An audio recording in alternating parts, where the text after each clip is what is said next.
Hey, hey, good evening. I hope you all are doing well. It is a beautiful sunny day here on the west side of the West Coast. I am just waiting for some friends to jump on. We have a guest tonight. Super excited to have Alec. I'm just going to invite him and we are going to dive right in. So I just left a meeting. Let me approve him real fast. I never know if it cuts me off or if you guys can still hear me. So yes, hello, sir. Can you speak so I can see if I can hear you? Hello? Yes, great. Sound Hey. check, right? Sound check. Okay, sweet. So I was just telling everyone that I just left a meeting for revival. So first things first, we have less than 2 weeks. Pastor Todd and Karen Smith are going to be right here, West Side, Washington State, Oregon. And so for those of you who don't know Alec, he has the great pleasure of literally being in God's glory, in his presence, at revival every Sunday that he wants to. So, Alec, first and foremost, for those who are maybe kind of teetering with whether they should come to revival or not, they've heard my loudmouth say several times they should be there. But tell us, I don't know why they should go or what they should come expectant for, or just a little bit about revival from your perspective. Um, if you're able to be close to a place where God is touching people, get there. I mean, that's the most that you will ever see love, true love. And it's very amazing to see him heal people and save them, through them giving their lives over. It's amazing. You know, I was not saved for a couple of times going, at the beginning, and I was skeptical about it. But the more I looked into it, the more I did a little questioning here and there between people, I kept finding out that everything's true, everything's real. There's no question about it, there's no doubt about it. He is there. He is touching people. He is healing people. He is saving people. It's amazing that we still serve the living God. Like he's not the God of yesterday. He's the God of today and the future. And he's just amazing. So I'm curious. You just told me that you've been to revival, and if you're just tuning in, Alec is from Georgia, and he can visit revival every week where they have revival in Dawsonville. But he just said something. He said that he attended revival before he was even saved. And so my question to you is, what got you through the door? Did somebody bring you? Did you feel like you had to go? Tell me why you went before you were saved. Yes. So my mom, praying mama, she kept getting me there. She kept, trying to get me to go every week, and I kept bringing up excuses here and there to say, like I'm good, I can't make it, and so she got me there, and she said, "Come visit, come see this guy speak here and there, whatever." And um,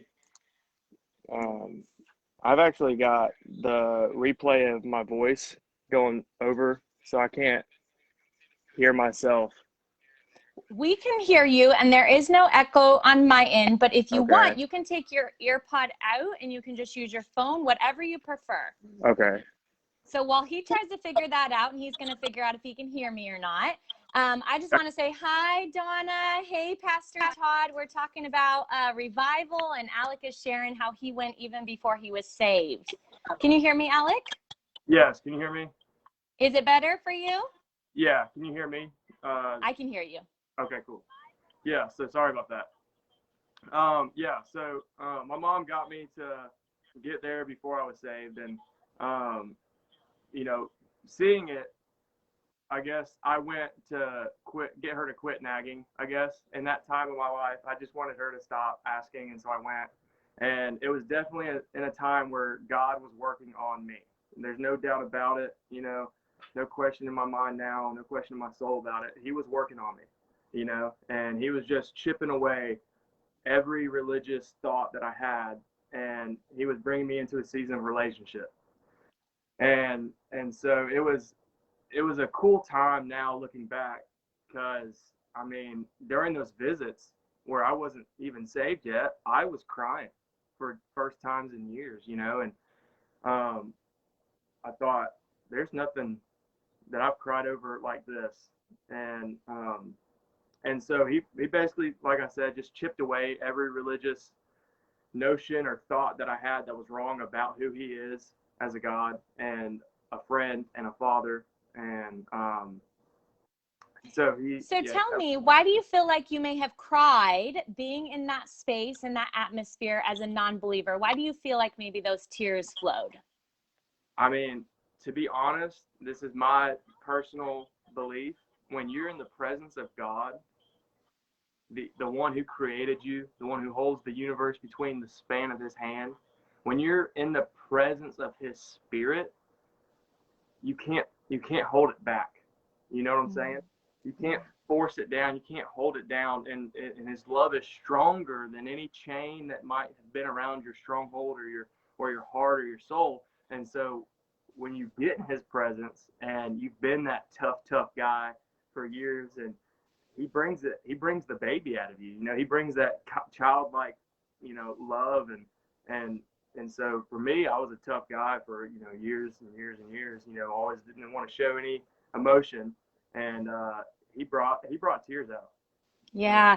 And if you're just tuning in, because I know there's a lag with lives, Alex said what the first thing he noticed of being in revival, even unsaved, was the love in the space, the love in the room, the love in the atmosphere. So maybe, Alec, if you could talk about maybe the old Alec. How were you? What was it like? Let us into a little window or space of who you were pre-Jesus. That's a scary question. I was very mean. I was very hateful. I honestly didn't want anything to do with anybody that truly cared for me, being, you know, like my parents and my family, because for one thing, they were Christians. And even though I claimed to be a Christian, I was a part of that 75% mark in America who claim to be Christian, who, let's be honest, really aren't, you know, living for themselves instead of for Jesus. And so um, I just had a severe like dislike for him. I didn't like him, you know, and so it caused me to be very mean and very hateful, and I was very depressed as well, very just angry at, you know, I was living in a house where I didn't feel welcomed, and looking back, I was welcomed. It was just a conflict of spirits, you know, like I was I was struggling spiritually, and being around people who have Holy Spirit, it was very like troubling for me to, you know, try to fit in. And so, I'm going to guess the conviction you weren't digging. Weren't digging that conviction. yeah, wasn't feeling it too hot, you know, wasn't felt more like condemnation, but it was true conviction, and I just didn't want to be in the presence of it. Didn't, you know, wasn't ready, and Yeah. because I didn't know the true love yet. So I've heard you say depressed. I've heard you say mean. I think I heard you say angry. Mm-hmm. So even if you felt those things in your home, did you feel like you were still that person when you were outside of your home? Was that kind of just what consumed you in that season, or? So depression stuck with me most of the time. I wasn't as angry or mean when I was around my friends at the time, because they were also living in the world. You know, they're not going to stop me from living living in the world, and so it was kind of a place where I went to get away. You know, at that time, and but there was a depressive spirit on me at all times, and Yeah. so. I think, you know, it's just weird thinking back to it, but yeah. So tell me, now that we know pre-Alex, or Alex pre-Jesus, I should say, and it's Alec with a C, y'all. If I'm adding an S or an X or something, it's Alec. Tell me what happened to get you to current, improved Alec. Yes, very very improved, I would say. So going out of high school, I had a 3.5 GPA. I could have gone to most D2 colleges, not like a great big like UGA or anything like that, but I could have gotten into a bunch of different colleges. And I had Hope Scholarship, doing great. I got accepted into the 2 colleges that I applied for, and a week before I was supposed to move in, the door got slammed shut on me, and I had to take an unwanted gap year, and it threw me into this place where I was at home and not at college, and we had moved during that time as well, so now I'm away from my friends, and so now I'm isolated. And how old are you at this time? I'm 20. So, but I mean, then. Oh, when this is all... So right out of high school, I was 18, turning 19, and That's so tough. this is when the Lord started getting me into the right place at the right time in the right season of my life. And so I firmly believe that He slammed the door shut, and He put me away from the people that I could escape to, right? And He put me in this place where I'm surrounded by Holy Spirit-filled, loving parents, in a place where I can't get away from it, and so I'm here. I'm not in college. COVID just hit at that time too, and so tough couldn't go spot. anywhere, and so yeah. But it gave me no excuse to say no when my mom came up to me, and she was on her knees crying, begging for me to go to Caneo with her. And I'm like, look, I really don't want to, but I don't really want to keep hearing you cry and ask me. So I said yes. Now, what is Caneo? Caneo is the most amazing biblical college I've ever heard of or been to. It teaches you the heart and the history of Jesus. And it dives into everything that you need to know about him. And being a living testimony, it brought me to my salvation. It led me to Jesus and to the true Jesus. And being a person who was so far off and now with Him because of it, I highly advocate it. Tell us what happened. Was there an encounter? Was there a moment? Was there some type of switch? Let us in. Yes. So the night of January 4th, I'm in my room. I'm alone. I know that nobody can hear me. I think everybody had already gone to sleep or something. I just knew that I could have talked to Jesus as loud as I wanted to at that point. I hit my knees and I said, God, please, if you're real, I want you to take everything away from me. I want you to take my hate. I want you to take my anger. I want you to take my depression, my frustration, everything. Because I've seen you work on these other people at this time, because I've been to the revival at that time. I'm seeing all these things, and I'm like, look, I've seen you work, but I haven't seen you in my life. I haven't seen you with me, and I need you to take this away from me. And I didn't hear a loud thunder or a voice. I believe that I cried myself to sleep that night. And that night I had the most real dream. It was more real than life itself. To this day, I remember it like the back of my hand. It's so real. And I was being chased by 5 demons, and they were faceless. So they looked like my body figure, but they were faceless. And it wasn't like gauged out eyes or anything like that. It was just flat, flat flesh toned. And they were chasing me, and I was terrified, and I felt like I couldn't get away. And finally get to this place where I'm hidden away from them. I've got my face in my hands and I'm crying. And this is when I hear Jesus, loud as day, or clear as day, very loud. And He says, you can cast them out in my name. And so I'm finally brought back face to face to these 5 demons. And I place my right palm right here on their foreheads, and I scream, in the name of Jesus, I cast you out. And as I scream this, I see His hand dragging out a black silhouette from each of these 5 demons and tossing them into hell. And I woke up January 5th, and after 10 years of depression and hate and just anger and being mean, I woke up with a physical change in me.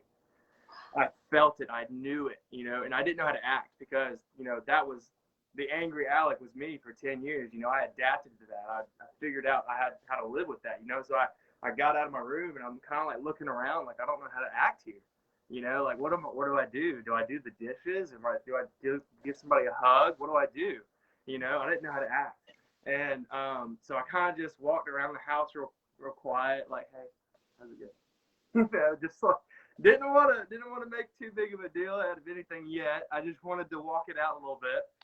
You didn't believe it probably, right? You're like, yeah. This ain't real. I seriously thought like when I woke up that I was in a dream when I woke up, and that from what just happened, I passed out from it. And I'm waiting to wake back up because, like I said, it's more real than life right now. Like that dream's more real than life right now. Wow.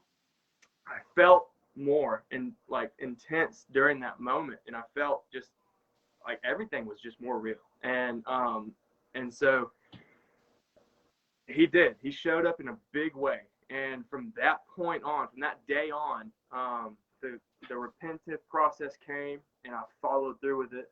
The conviction process came, and I got rid of everything.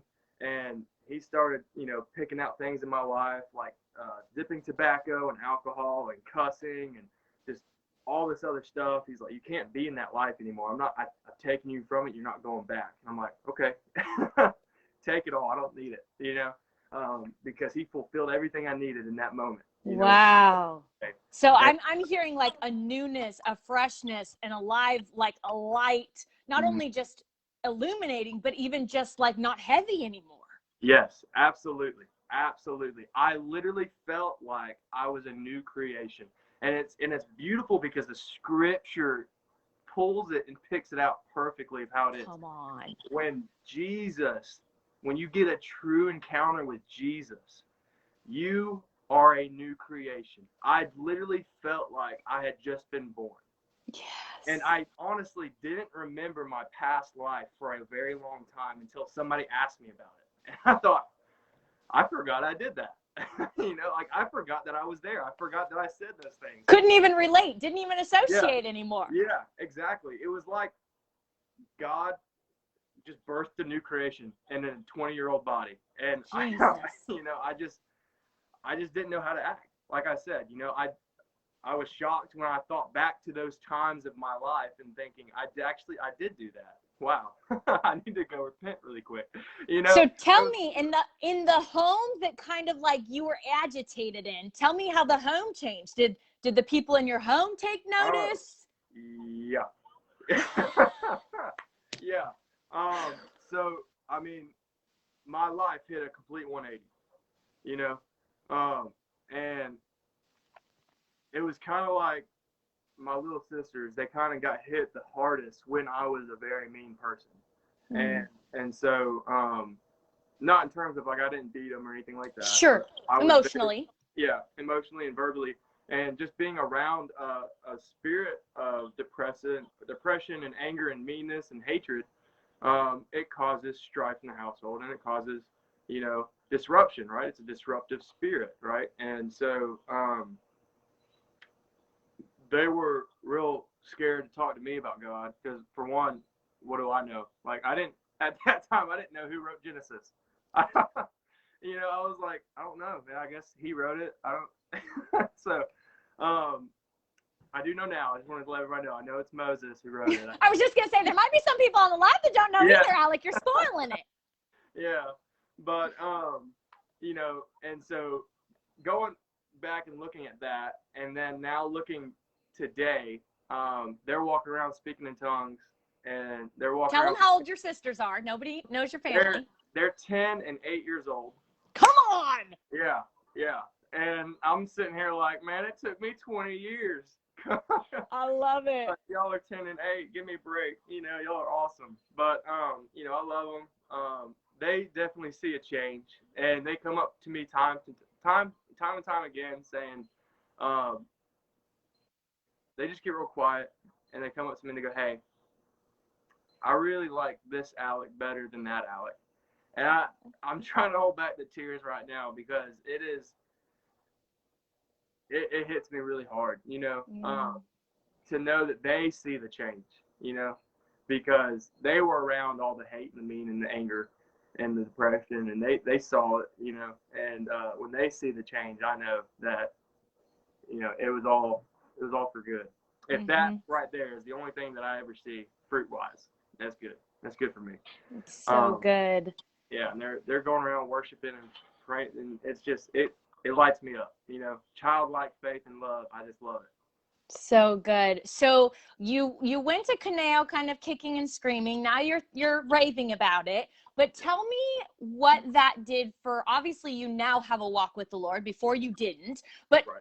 kind of talk about your day-to-day walk with the Lord. Maybe the biggest, not biggest, I'm sure he's giving you takeaways every day, but you know what, something you could share with the audience that would really impress upon their heart to just dive in, dig into who Jesus is and what they can get and gain from a relationship. Yeah, absolutely. Um, I think this might be the biggest because it's something that I will never not think about, and it's something that I will never not stop praying about.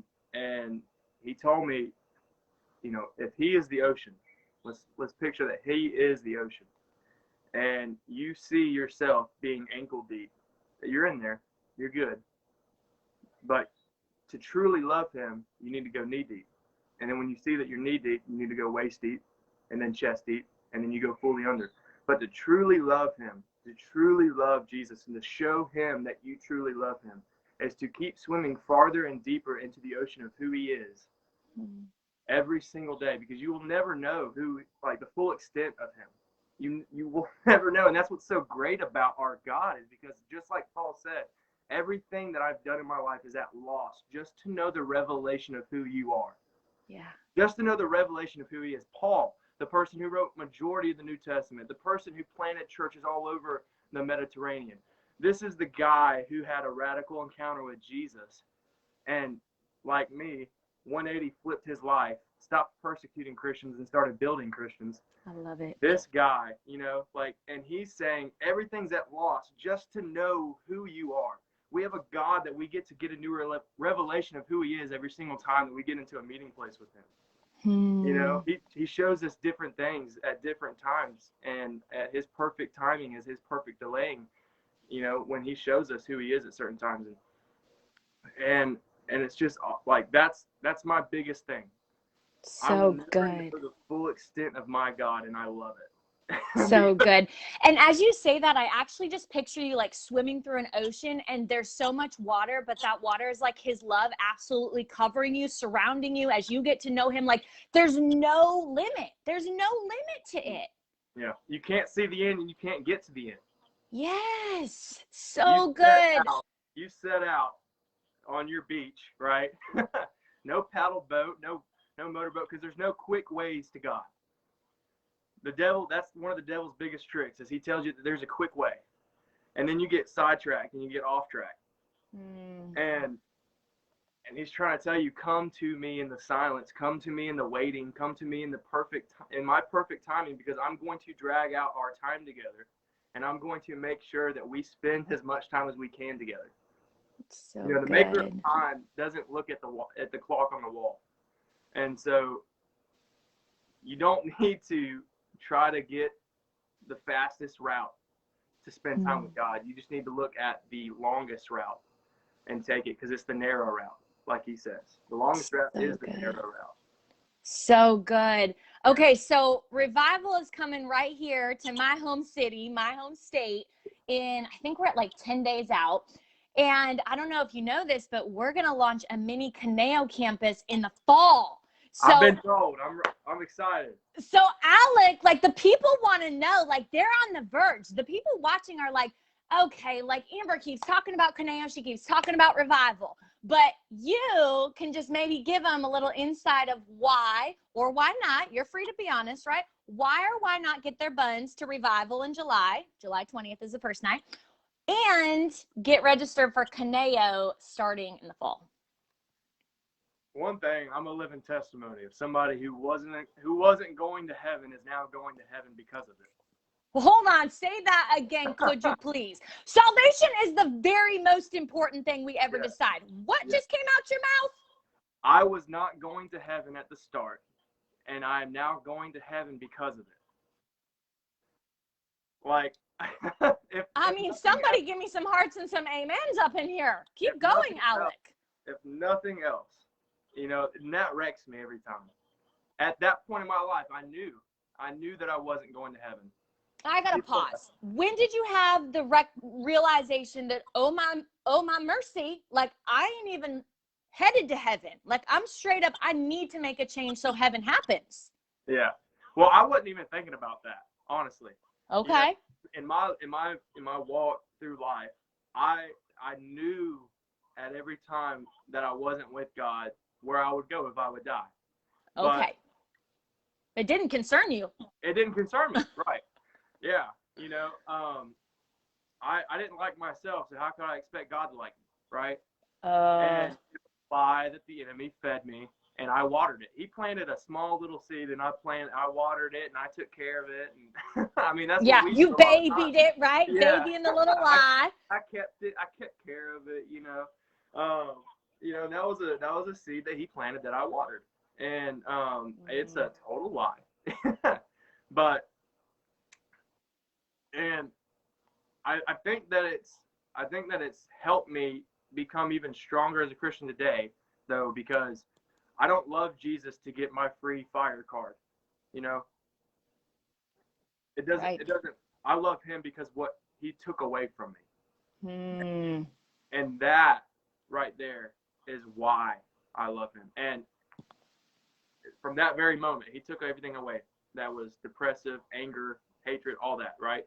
Right. And, I've brought on new loves as I've learned more about him, and as I dig in every time to him.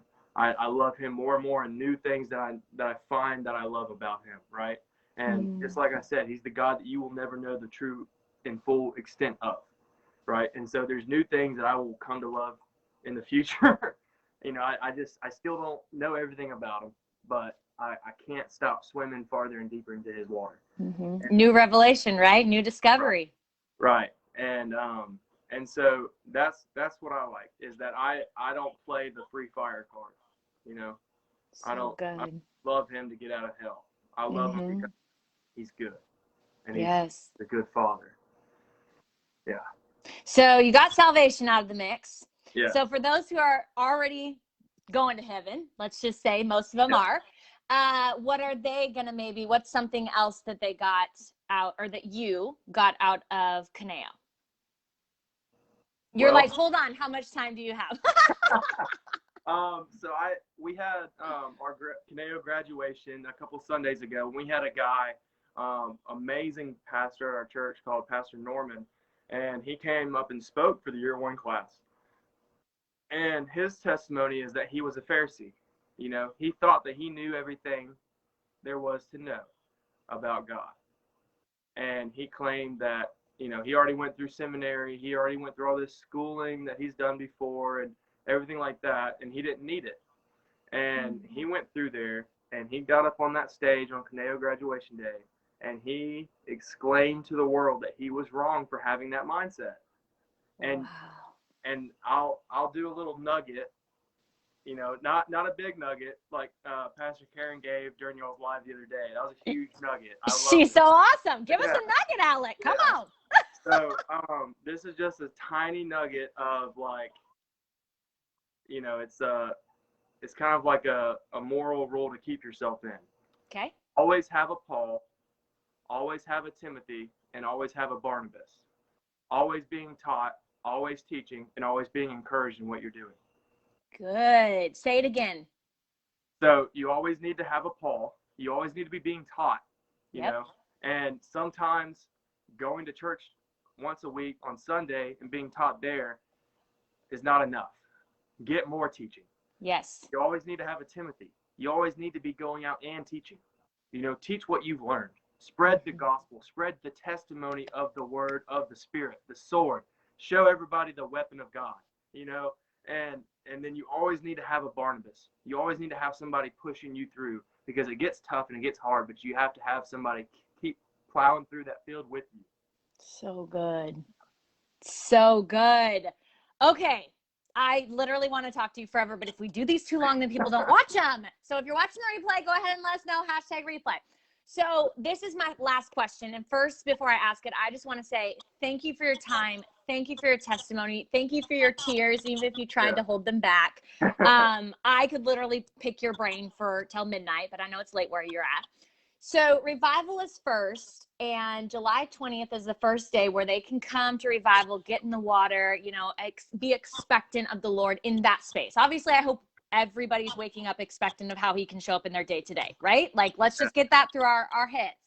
But what can they come expectant for? Or what do you feel like they should walk through the doors of revival? What type of posture? Just kind of prep us right now as we are about 10 days out of, you know, our first night of revival. Yeah. So something that the executive staff at our church, Pastor Todd and Pastor Marty and Pastor Carey and Pastor Sherry, all the great pastors, right? All the great people. The very beginning of the revival was not for miracles or for healings. It was just for him. And so if you're coming, don't go, you know, I mean, expect everything that he promises, but just seek him. Expect him to show up. Expect him to be there, and everything else will follow. And if nothing else, you get to be in the presence of God. It's a great night. It's so good. And so when you good. see his face, it's just like what Moses did. You know, show me your glory. It's just like what Jacob did. You know, God, where are you at with me? I need to see you. You know, it's just like with Abraham. Everything that I have is yours. And two, I'm just going to tie that back to your story as we end, is literally all it took, not that this is a minor thing, but was an encounter with him. And he took all the heavy, all the bad, all the interferences from you, Yeah. and gave you more than you ever probably could have walked into a room and asked him for. Am I right in saying that? Yes. And that just came by exactly what you just told the people. Just come expectant to encounter him, to experience him, to be open to whatever he wants to do that evening as you worship him, as you listen to the teaching, as you take a step of faith and get in the water, as you just sit there and say, I want to encounter you, Jesus. I need more of you. I want to know your heart. Even if I'm just dipping my toes in the ocean, Lord, take it so that I'm then knee deep and I'm waist deep and I'm all up in my neck, Lord. I'm swimming here, right? Like, let's go. I get a little fiery, Alec. I get a little excited. Hey, you can't hold it back. You can't hold it back, right? I can't. Like, I have been to your church in Georgia twice now. I literally call it my happy place because he is there. But my heart's cry is that people would not have to jump on a plane to experience him. And I know that if that's my cry, how much more does he want to invade and absolutely consume and bring his glory right here? Absolutely. And so that is what we have been praying for. That is what we have been preparing and doing the work for. And we are so expectant of however he wants to show up, July 20th, 21st, and 22nd. And then, of course, with Kaneo, as we dig, as we dive, as we search, as we seek, because that's where he shows up first, is the people who are truly there to learn about him. What did you say about Kaneo? You said something about it is getting the history and the something else of Jesus. I wanted to write it down. Do you remember what you said? Yeah. So it's finding his true love, his true heart, you know, the true heart and love of Jesus. You learn about the history of who he is, but you also learn about the heart of what he has to offer and what he has to give to you. And it's him. Like, he laid out his flesh and bone body, you know, on the cross for you. He didn't hold anything back. He didn't keep anything from you. And so you get to learn that. You get to learn blood covenant. You get to learn his heart. You get to learn everything that he's done for you. You know, it's not just something that you look at and think, oh yeah, that was something that he did. No, you get to learn every step that he took between the whipping post and the cross. You get to learn about every step he took between his birth and that way you get a newfound love every single class. It's amazing. So you get to learn the history of who he is and the heart, love. Yes, the history of who he is and the heart. And you were kind of cutting out a little bit, but this is what I kind of heard in summary, is that we can go to church on Sunday, and I hope y'all have a home church, but a 29.5-minute sermon shouldn't be all that gets you through the week. And so if you learn how to dig into your word and you learn what it means, even just sentence by sentence, chapter by chapter, then exactly what Alec just shared is going to come true for you. You're going to recognize more of it in its entirety, and it's going to put you on your face in the best way because it is real to you. It's tangible to you. It's absolutely just that heart and history relationship and revival and all the things. I'm just like fire flames coming. I see the fire flames. And I want to touch on something that you said about how you want him to not just be in Georgia, but to be in Washington, to be in Ohio, to be in, everywhere. And when we put him in a box, that's when he's going to the next place to say, hey, who's going to let me unleash myself? I've seen God's glory fall in McDonald's. I've seen it fall in a bathroom. I've seen it fall in a Kroger. I've seen it fall everywhere. There is no box that can hold him. He will go wherever he is needed. And so I'm going to need a part 2 live about McDonald's and Kroger and all the things you just listed. Like, that's real life stuff. That's the feet of Jesus right there. Yeah. Yes, Alec. Oh my goodness. Push the finish button. We're going to be here all night, friend. We are going to be here all night. So Alec is 20. I mean, he just met the Lord face to face. January 5th, he went to bed heavy. He woke up January 6th, a new person. Couldn't even believe the transformation. Everything changed from there. Jesus became real. Relationship was actually attainable and graspable, right? Every day since. And he's in an ocean of getting to know Jesus, an ocean of experiencing his love, an ocean that can never be attained because Jesus always has more for him. So Alec, oh my goodness, thank you for your time. Thank you for your testimony. Thank you so for much. Sharing with the people. And I think I'm just going to have you on again because I need more. I need more time. Hey, I will be so ready. I'm ready. I love it. I thank you for the opportunity.